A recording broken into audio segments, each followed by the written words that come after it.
Well, hello. It's great to be here. Thanks for having me and for the invitation again. It's always fun to come and meet with this group. And I have the clicker in my pocket. Good. So, awesome. I have my email up here. This is my personal email. You can also find me through the UVU directory. Please feel free to reach out. And I love meeting with students one-on-one. So if you ever have the chance, you're over in the business school or you're over in the Center for Social Impact and you want to chat, look me up, shoot me an email, stop by, whatever. And I'd love to have the chance to talk with you.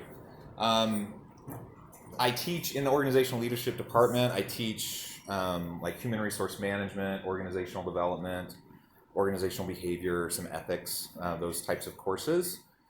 Any business students in here? No, not a one. All right. So if any of you are looking for a minor, we also have a really great minor that might be a nice complement to another degree. Any social science majors in here? What are you all studying? You're not business, no social sciences. Any humanities? I think they're majoring in none of your business. That's what it looked like. I heard in engineering. Pre-med. Education. Information systems. Cool. Information systems. Okay. Political science. Awesome. Okay. Well, we do have some cool minors too. So if you're not a full-fledged business student, but you want to do stuff in that realm, you might look into the minors. I'm happy to talk with you about that kind of stuff. And then in terms of the Center for Social Impact, we do all sorts of really cool things. So if you have interest in being involved in sustainable impact in your communities and helping address social challenges and issues and that kind of stuff, come talk with us, because we were always looking for good students to be involved in our projects. All right, to start things off, I thought I'd do a little bit of a personal introduction. Here's my family, and I've been at UVU. This is my 11th year at UVU, and I'll just give you a little bit of personal background before we kind of launch into everything else. I've been married to my wife, Jackie, here for going on 17 and a half years. We have 6 children, obviously, and we're kind of in birthday season. So my 2 boys have birthdays in May, like 3 days apart, and then everyone else, my wife and the 4 daughters, all have birthdays like in the next 3 months. My youngest is 6. He's Braden. He just started 1st grade. Then David is 3rd grade. He is 8. Where's Kaylee? Oh, Kaylee's smushed in between them. Kaylee is 9, almost 10 in like 2 weeks. She turns 10. Leah, and Kaylee's in 4th grade. Leah's in 6th grade. She turns 12 in next week, next Friday. Amber just turned 14 a couple weeks ago, and she is in 9th grade. Sarah is in 10th grade at Mountain View, and she turns 16 in a couple months. And my wife has a birthday in about 2 weeks. So we're all like smushed together in terms of birthdays. My wife also teaches at UVU. She teaches math. So if any of you are looking to take math courses, especially if you struggle, like if you're like, I hate math and I'm not very good at it, my wife's especially good helping students with that mindset. So you can look her up and she's awesome. All right. And I should say too, my wife and I met as undergrad students at BYU. Her brother was my roommate, and she lived in the same complex, but like in the female side of the complex.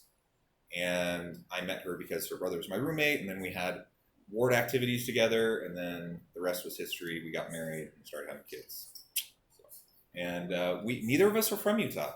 My wife is from Southern California. San Clemente area, if you know that area. And I kind of moved around a bit. I'm from mostly Oregon, but also Ohio and Missouri. And we both ended up at BYU, and then we got married, and then we ended up doing all of our grad school and getting a job here. And so we just kind of stuck around. That wasn't really ever necessarily the intention, but that's what ended up happening. And so we've been in Utah. I've been in Utah now for 19 years, and really enjoyed it. All right, let me get a little bit more into my background and my story. You can learn a little bit more about me. I don't know if you're familiar with the Fair Mormon website, but there's one feature they have on that website where they have professors and scholars and people like me who write up a bit about their beliefs and their testimony. And so I have something up on that website that you can read and goes through a little bit of where I'm coming from and how I'm thinking about stuff. Some of that I'll probably refer to today. Some of it I probably won't. But you can even just from like this first paragraph, if you're just kind of skimming through it, what I want to set the stage with is that I grew up in a really great, faithful home. I have wonderful parents. I come from a family of 8 children. My wife comes from a family of 11 children. We're both incredibly Mormon in our heritage and upbringing and size of family and all that kind of stuff. And everything was great for me growing up in the church. And then, as often happens in your teenage years, right? You start to have questions and stuff, and that certainly happened to me. I was a pretty buttoned up kid, and so was my wife. Like we were both kind of. I'm not saying this to toot my own horn, but just to give you a sense of like where I was coming from when I started down with this path. I was a good kid. I did everything I was expected to do. I got good grades in school. I went to church every week and did everything I was asked to and expected to do. I planned on going on a mission. My 2 older brothers had served a mission. My dad had served a mission. Like I had all the road in front of me and I had all the expectations in front of me and I fit really neatly with those expectations. And I had every intention of doing all of that. And then my family moved. My family moved from Oregon. I grew up in Salem outside of Portland. And they moved to rural Northwest Missouri, which is a super small town, 1,700 people. And that was after my junior year of high school. And that was a huge culture shock to me. I served an LDS mission in South Korea, and I tell people that the culture shock of going to rural Northwest Missouri was much harsher for me than like going on a mission to South Korea. It really was a completely different world going there and being uprooted in the middle of high school. And so I had, some frustrations and anger around that and just trying to adapt and adjust to being in a new place and all of that. So I ended up going to a semester of high school, graduating early, and then going to a year of college there in Missouri before my mission. And it was really during that transition time of moving to Missouri, going to college in Missouri, preparing for the mission. The summer in between there, I actually moved back to Oregon and lived with a friend and worked to save money. And just everything that happened during that 1.5-year time period got me along the path of just having lots of questions, lots of concerns, lots of doubts about all sorts of things, and trying to figure it all out, trying to reconcile all of it. Now, a lot of that is probably pretty typical for teenagers of that age. I think that's something that everyone goes through to an extent when they're growing up. But it was certainly an acute experience for me and something that I really struggled with. And so I talk about that a little bit here in what's posted on the Fair Mormon website. Essentially, I got to the point where I decided I wasn't sure. I had always planned on going on a mission, but I wasn't sure at this point, leading up to the mission, whether that's something I really wanted to do. I wasn't sure if I fully believed. I wasn't sure if I fully could go and express adequately what I needed to be able to express to be a good missionary. But I kind of reconciled to the point where I said, you know what? If I go on a mission, I'll be doing good things. I'll be helping people. I'll be serving people. I'm not quite sure what I think or believe about all this stuff, but at least I know I'll be helping people. And maybe I'll get a chance to learn a language. Maybe I'll get a chance to learn life skills and interact with interesting people and that kind of stuff. So that was my thinking as I was going into the MTC. I get the mission call to South Korea. I go into the MTC, and very quickly, I don't know if any of you experienced this, but when I went to the MTC, it's just so intense, right? You're there, it's super intense. You're surrounded by all these people who talk. I don't know if they all truly think this way or if it's just the way they talk, but everyone talks in terms of like absolute certainty about everything, right? And I had absolute certainty about like nothing. And so I felt incredibly inadequate. And being in class all day, every day for 3 months, learning Korean, trying to learn how to be a good missionary, trying to learn all that stuff. It was just super overwhelming. And I wasn't sure how to cope with that. I wasn't sure, if this was a good decision. And amidst all of that, I had what I can only describe as really a transformative experience, a very spiritual experience, where I had the assurance come to me as I was praying that I just felt completely enveloped by God's love, and I felt that this was absolutely the thing I should be doing, and that I have lots of questions, I have lots of concerns. Those are important. I need to continue to learn about those things. But in the meantime, this is where I should be. This is what I should be doing, and that I'll be able to bless the lives of people on my mission. And so that was enough for me at the time, and I continued on my mission. I had a great mission. There are challenges in any mission, right? But I had a good positive experience and had a chance to meet some incredible people. After my mission, I got home. I transferred to BYU. I worked for 3 years at the MTC, teaching Korean and teaching missionaries who were going to the same mission I went to, and that was all awesome. And then I finished with my bachelor's degree. I went on for my master's and my PhD, and then I ended up here. Along that path, going through all the stages of getting various degrees, you get exposed to all sorts of things, right? All sorts of new ideas, frameworks, ways of thinking. And so this was like an ever-evolving, continual process for me, as I had to continually recontextualize my faith and my belief and my understanding of God and my belief in the gospel as it connected with my understanding of all the other stuff I was learning in my life. And my guess is you guys are experiencing some of that too as you're going through your college career. I think that's normal, that's natural, and I think we should embrace that. I think that's part of lifelong learning. That's part of faith development that we have to recontextualize and kind of fold in new understanding as we go throughout our life. So that certainly happened to me. And then in 2006, 2007, I was in a PhD program. We lived in Lehigh at the time, and then I get the call to meet with the stake president, and I get a calling extended to serve in the bishopric. And I had this feeling of just being completely overwhelmed. At the time, I think I had 3 kids with the 4th one on the way. My wife was in her master's program. I was in my doctorate program. I was working like 4 jobs to pay the bills while I was doing all this other stuff, and I just felt completely overwhelmed.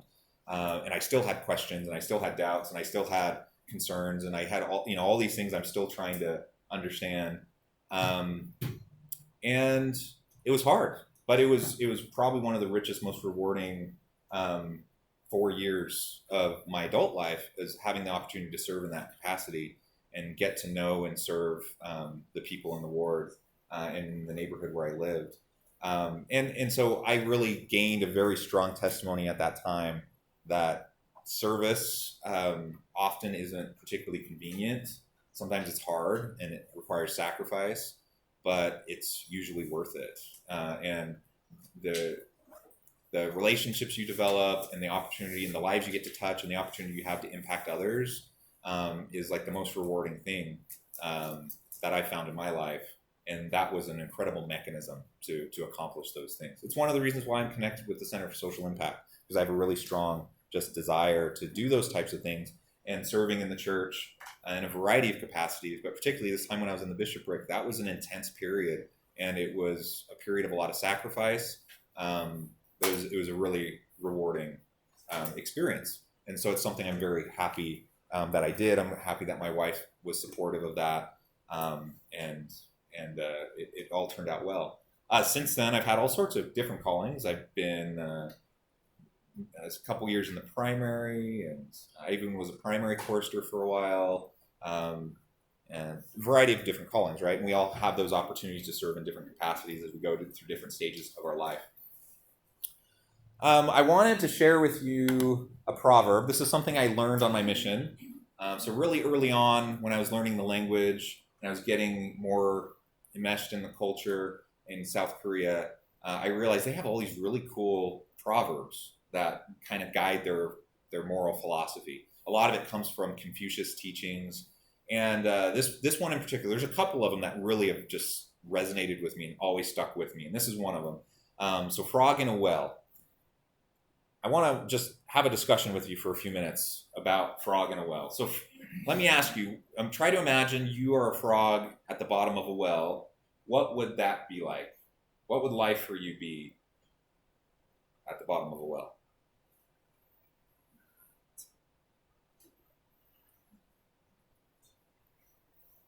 Limited where you can go. Okay, limited in terms of space, right? Absolutely. What else? Be pretty dark besides the very top. Yeah, so I mean, you look up and you see light up above, but it's particularly if it's deep, it's dark, right? And it's certainly, even if it's a shallow well, it's not going to have as much light as outside of the well. Absolutely. What else?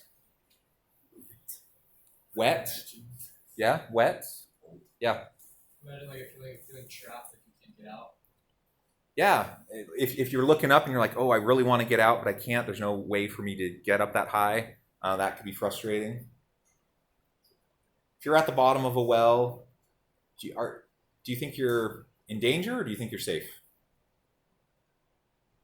Are there like other animals trying to eat you at the bottom of a well?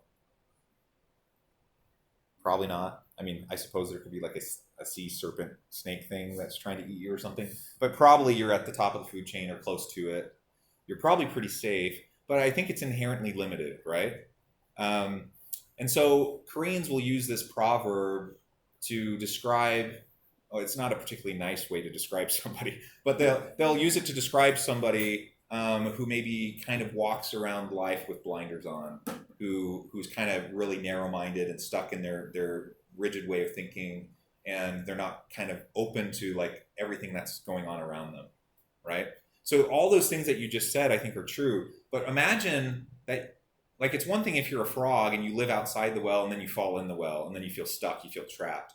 It's a different thing, though, if you're like born and raised at the bottom of a well, right? If you're a little tadpole and you grow up into a frog, now you're just down there. You don't know any different, do you? That's just your existence. Your very existence that is your world at the bottom of a well. And so it's human nature, right? It's natural for all of us to be like a frog at the bottom of the well in different aspects of our lives. I think part of the process of growing up, maturing and learning and growing is kind of rising up out of the well, so to speak.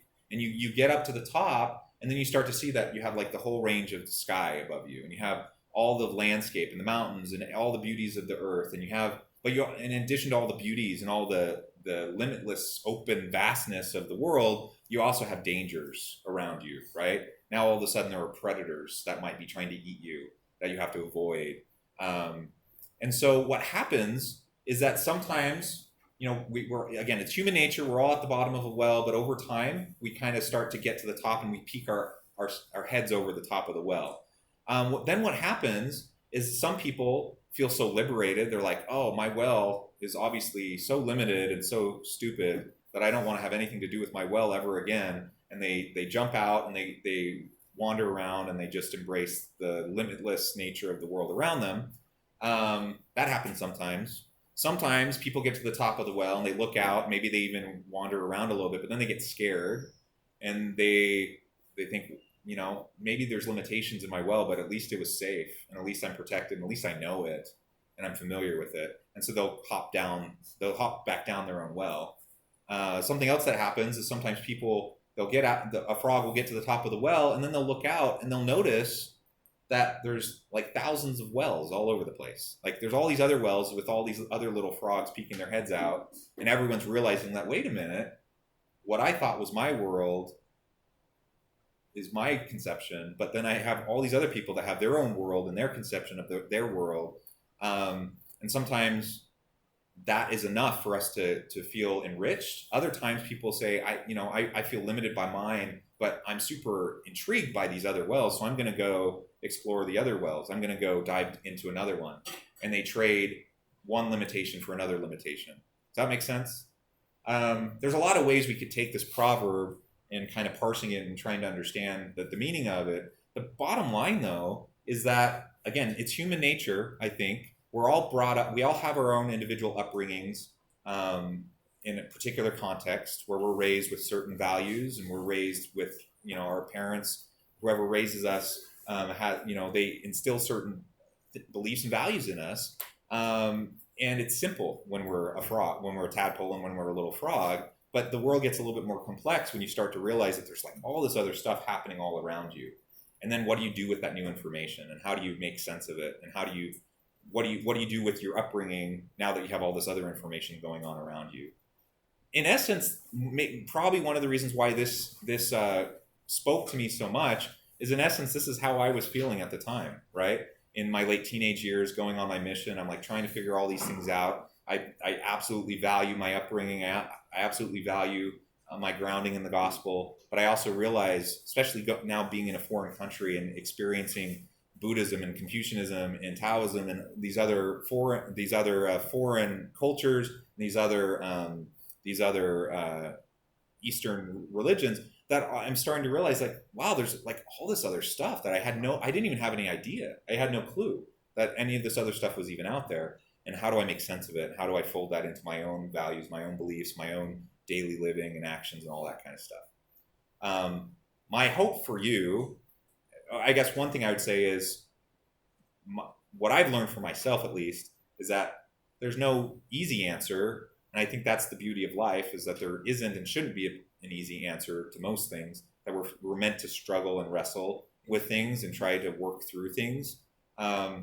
And my hope for all of you, as well as any student I ever meet with and all the classes I teach, is that you'll push yourself to get out of your comfort zone and, get out and not be a frog stuck at the bottom of the well, but challenge yourself to be open to diversity and all the beauties of the world around you. That doesn't mean you have to get rid of your core values and your beliefs or your upbringing, but it does mean we have to learn how to value diversity. And sometimes that can be a difficult proposition.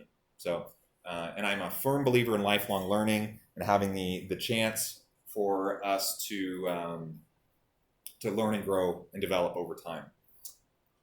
Another proverb I really like is the elephant. Now, President Uchtdorf did a really nice talk on this. He included this in a talk, I don't even know, maybe 5 years ago or something like that. I actually linked to it in my slides. So if you want to share slides with the class, you're welcome to. The idea here, though, is we all come at different issues, challenges, problems, questions from different angles. And it's like the blind men who are feeling different parts of the elephant, and they're absolutely convinced. So the person over here who's blind, they hold the tusk, and they say this is a spear, and they're absolutely convinced based on their senses that they have available that that's truth for them. Someone who's holding the trunk says it's a snake. It's a tree trunk, the leg of the elephant. It's a rope. The tail's a rope. The ear's a fan. Based on their limited understanding, their limited scope of knowledge, they're absolutely convinced that they're correct. But what they don't realize is they're all completely wrong, because none of them can see the big picture. And so one of the challenges I think we have in life is to try to take the blinders off, to try to kind of zoom out and get the big picture. Sometimes in the church we call that an eternal perspective. And I think it's super valuable for us to challenge ourselves, challenge our biases, challenge our preconceived notions and assumptions about the different stuff that we're interacting with and how we interact with those things in our life. Sometimes we might be right, sometimes we might be wrong, sometimes maybe we're partially right. I think, but the beauty of it all is in the struggle and the challenge of trying to, as we self-reflect and we challenge ourselves, we have a sense of intellectual humility about what we know and what we don't know, and that allows us to grow. When we're convinced, like if one of these men is convinced 100% that they're correct, that the tail is a rope, they're forever going to be deceived. They're forever going to be wrong, because they're not willing to do any of the work necessary to try to recontextualize and understand how this is a piece of a bigger whole that they can't even conceive of yet. Does that make sense? Okay, for sake of time, I'm going to scream over this so I can tell you a few experiences and stories. The only thing I'll emphasize here is that we have different levels of diversity, and we often talk about kind of those core elements. Like we look around the room in here, and we have gender diversity, maybe a little bit perhaps of racial, ethnic diversity, some physical, mental differences. But then you have social class and religious belief and ethnic heritage, sexual orientation, political beliefs on the outer ring, all these different things. Sometimes they become sometimes they're very visible differences, but a lot of times, and most of the time, they're not particularly visible. But my guess is if we actually took the time to really have a really in-depth discussion and poll everyone in this class, that there'd be a huge range of differences across this group of students, right? Across all of you. Differences in background, differences in belief, differences in understanding and assumptions, and all sorts of things. And I think that's valuable. And when we think about like the body of Christ that we learn about in the New Testament, we learn that we need all those pieces. We need people from all different backgrounds. We need people with all different ways of understanding and thinking. We need people with firm faith. We need people with sincere questions. We need people who are amidst the struggle. We need people who can help others through the struggle. We need all of that, and all of that adds value to the community. Would anyone mind reading this quote? It's kind of a lengthy one, but I love it. Yeah, please. While the atonement is meant to help us all become more like Christ, it is not meant to make us all the same. Sometimes we confuse differences in personality with sin. We can even make the mistake of thinking that because someone is different from us, it must mean that they are not pleasing to God. This line of thinking leads some to believe that the church wants to create every member from a single mold, that each one should look, feel, think, and behave like every other. This would contradict the genius of God, who created every man different from his brother, every son different from his father. It also contradicts the intent and purpose of the Church of Jesus Christ, which acknowledges and protects the moral agency with all its far-reaching consequences of each and every one of God's children. As disciples of Jesus Christ, we are united in our testimony of the restored gospel and our commitment to keep God's commandments, but we are diverse in our cultural, social, and political preferences. The church thrives when we take advantage of this diversity and encourage each other to develop and use our talents to lift and strengthen our fellow disciples. Awesome. Does anything pop out of that quote as that was being read?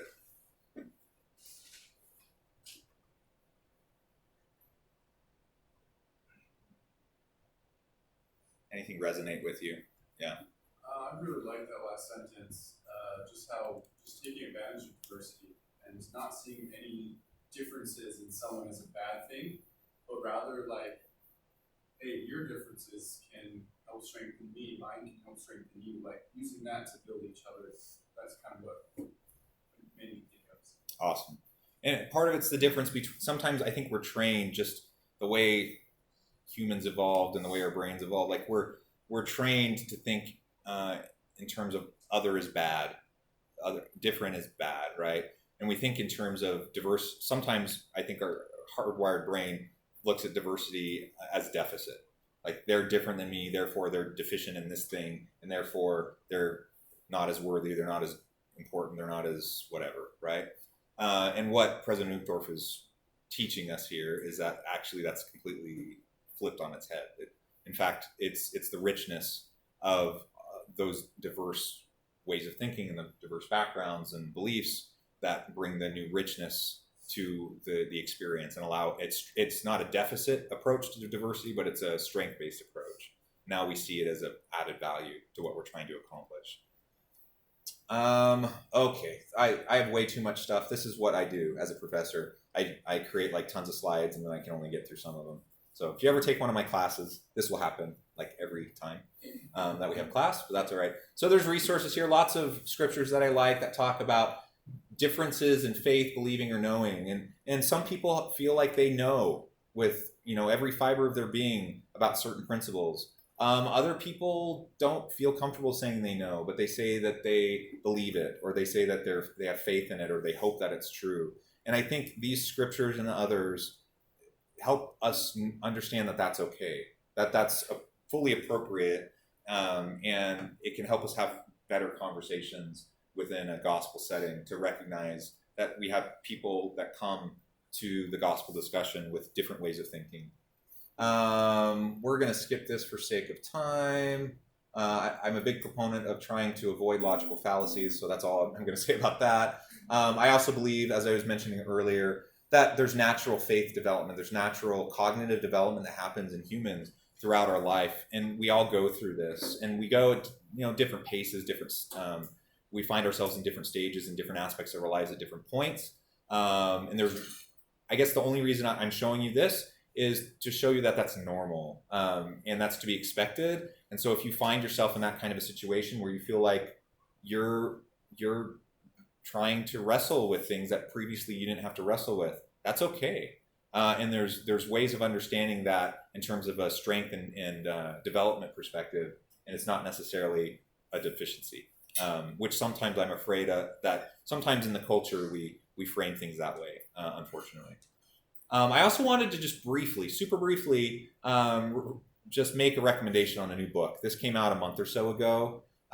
Bridges, Ministering to Those Who Question. I think in the church, we sometimes think that everyone is on the same page about everything, but I don't think that's true. I think there's lots of people who have all sorts of different ways of understanding different aspects of the gospel, and sometimes we're not great at how we communicate with people who think or believe in a different way than we do. So this book is an awesome resource. David Osler has served as a bishop, a stake president, a mission president. He went out after being a mission president, and he had a lot of missionaries that were struggling. He was wondering why. He came back. He did lots of interviews with people who felt who were like less active, and people who had left the church, and people who were had questions, and all that research is then compiled into this, into like, what can we do to help and to have positive conversations and be helpful to people who are on a range of belief or a spectrum of belief. So I can't recommend this book enough. I think it's awesome for you, but also for anyone in the church. Okay, because I'm almost out of time, I'm just going to skip through. I had a bunch of quotes that I'd really like that I don't have time to share. But I wanted to just tell you a few stories as we finish off today.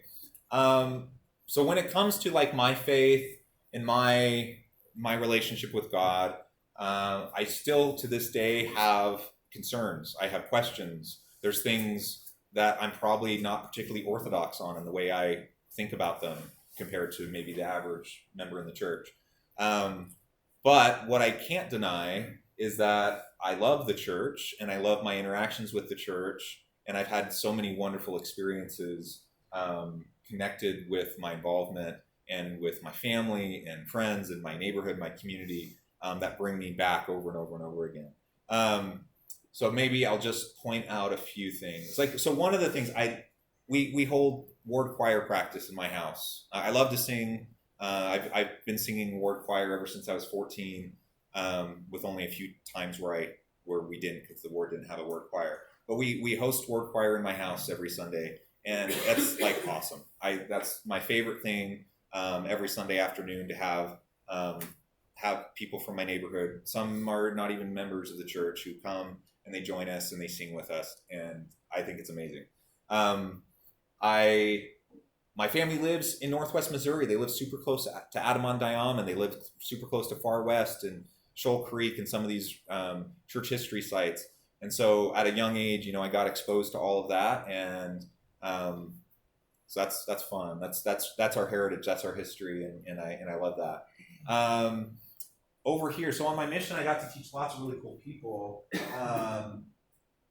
And towards the end of my mission, I had the chance to teach this family, and they were just incredible. It was like this. I don't know how often it happened to you. In Korea, it's not like you baptize tons and tons of people. Most people are Buddhist.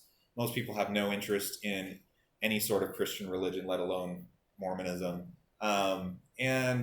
And then one day, like in the last maybe 6 months of my mission, his name's Kiho. He walks into the church at the after sacrament meeting, and he's just like, I'm looking for a church for my family. I'm like, hey, I can help you with that. And so I start to meet with him, and we start to teach him. and we end up baptizing his family. And what's really cool about the story is then I went back to Korea a year after my mission to work for LG Electronics. And so when I was back there, I got to go back, I got to go through the temple with them and see the family get sealed. That was awesome. And I thought, how rare is that you have that opportunity? What made it even more cool is then fast forward a bunch of years, and now their two daughters are college age and they're coming out to BYU, and they get to come stay at our house, and we get to meet with them, and they get to meet my own kids. Then they go on their own missions back to Korea, and I get to take them to the MTC and that kind of stuff. I mean, so it's just like this whole circle of life kind of thing. It was just super neat to be a part of. And then this summer, they both sisters a week apart. They're only 14 months apart in age. Both sisters a week apart got married in the temple. One of them was married in the Salt Lake temple. One of them was married in the New Hampshire temple. I didn't go to that one, but I went to the Salt Lake one, and I got to be with their whole family again and go through the temple with them and see their daughter get married. And it's just, I mean, how incredible. And to see how the gospel has changed this family's life completely, from the time that they were just young, struggling parents to fruition of their children's upbringing and all of that. I just love that. Another one I thought I would just briefly share, the lovely car crash that occurred last November. We were heading out to Missouri to visit my family for Thanksgiving. So we were doing the drive all in one day. It's about 18 hours. We were doing the drive in one day. On Saturday, we're going to get there Sunday, and then we're going to have the full week and then drive back the next weekend to get back for school. And in Kansas, we're in the middle of nowhere, Kansas, on I-70, and there's icy roads. And so we're going slow. We're a little nervous, but things are okay. We had good tires and everything. And then we were just out totally in the middle of nowhere, and I see this big like cargo van was in front of us a little bit, and then they totally spun off and went off the side of the road. And it looks like one of those types of vans that you see around Utah County a lot, where you have like a family with like 12 kids. It was like one of those types of vans. And so that was where my mind was. And I'm like, there's a van of like 12 kids that just flew off the side of the road. And so we pulled off the side of the road to check on him. It turns out it was just one guy, and he was delivering some stuff, and he spun off, but he was fine, and he was ready to get back on the road. And right as I was walking around the back of the car to climb back in the passenger side, like literally probably 5 seconds after I closed the front door and climbed back in the van, another car was coming down the freeway and spun off the road and just slammed into the back of our van. And it launched us all the way across 2 lanes of the freeway, and we ended up in the median in the middle of the freeway, where we sat for the next 5 hours while we waited for tow trucks and everything. And you can see the damage, and the van was totaled, and it was really a scary and horrific kind of an experience. But what was just completely incredible to me was we were all completely okay. I had my 6 kids packed in this van, my wife and I in the front, and none of us had a scratch on us. A couple of us had sore necks, but other than that, we were completely fine. The van did its job. It protected us. The whole back window blew out and like sprayed all my kids with like little shattered glass and stuff. But, other than just this being so scary, and being cold on the side of the road for 5 hours waiting for a tow truck to get us in the middle of nowhere, that was all scary, but we were safe. And then the next morning, we got towed into this little tiny in the middle of nowhere town, and we literally got the last 2 motel rooms that they had available. And then the next morning, my brothers from Missouri came. They drove 5 hours to come pick us up and drive us back the rest of the way.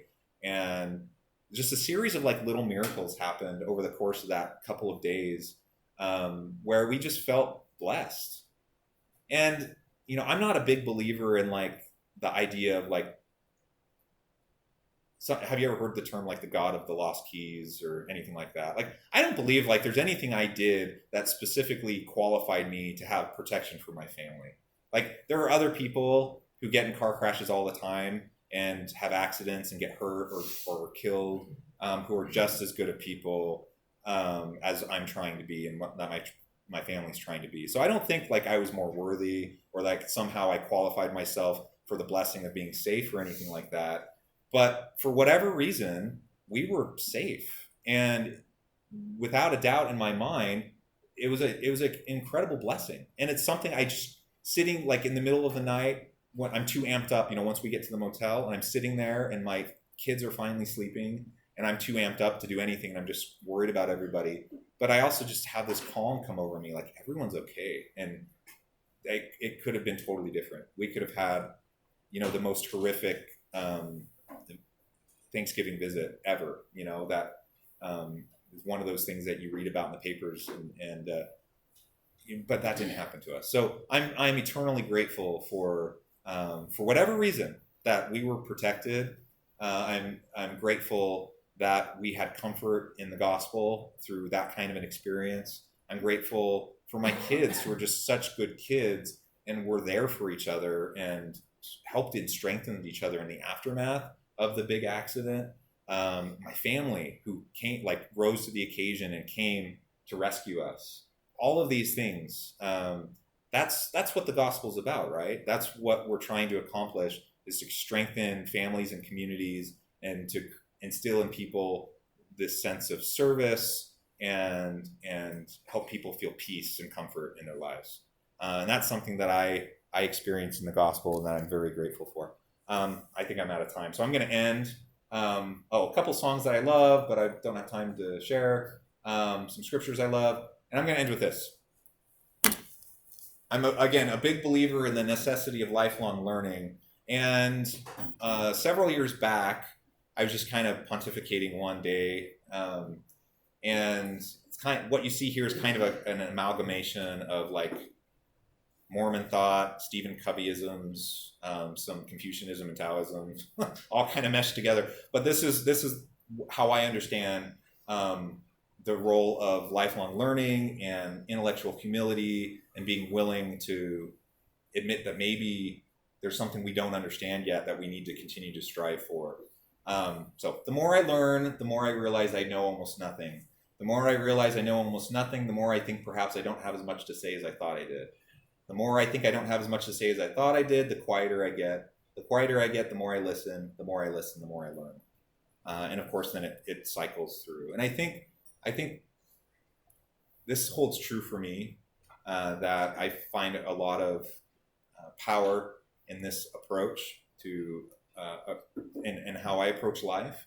That I want to be teachable. I want to be humble. I've gone through a lot of school. I've learned a lot of things, but I truly believe that the more I learn, the more I realize like things are so complex, and there's so many things I just don't fathom. I don't understand, and I'm okay with that. I'm okay sitting in that discomfort and recognizing the complexities of the world around me, and I'm grateful to have frameworks through the gospel that can help me put some meaning and understanding behind some of those things that are hard for me, and I hope that it can provide the same opportunity for you.